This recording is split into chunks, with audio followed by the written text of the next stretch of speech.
Nasabat ang mahigit 700,000 pisong halaga ng shabu mula sa dalawang lalaki sa isinagawang anti-illegal drug operation ng mga operatiba ng Limay Municipal Police Station sa Barangay St. Francis II, Limay, Bataan.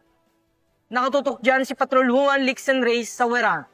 Dalawang lalaki ang naaresto sa isinagawang anti-illegal drug operation ng mga operatiba ng Limay Municipal Police Station, katuwang ang Bataan Provincial Police Drug Enforcement Unit sa Barangay St. Francis II, Limay, Bataan. Kinilala ni Police Colonel Marites A. Salvadora, Provincial Director ng Bataan Police Provincial Office, ang mga sospek na sina alias Espin at alias Ramon, kapwa 49 anyos at residente ng nasabing barangay. Ayon sa ulat, nakumpiska sa operasyon ang isang medium-size sachet ng ininalang shabu, kapalit ng 6,000 marked money na tinanggap umano ni alias Ramon, at isang large-size sachet ng shabu na may timbang na 103.52 gramo na nagkakalaga ng 703,936 batay sa standard drug price. Bukod dito, nasamsam din ang isang Technospark cellphone at isang itim na case na ginamit umano sa illegal na transaksyon. Ang mga naarestong sospek at ang mga nakumpiskang ebidensya ay dinala sa Limay MPS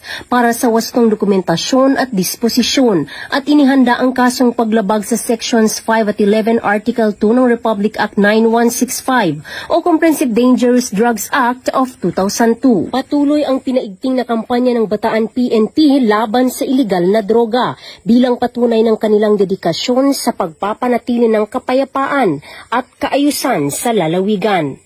Mula dito sa gitnang Luzon, ako ang inyong PNN correspondent, Patrolwoman Lixen Reyes A. Saweran, alagad ng batas, tagataguyod ng Balitang Pulis.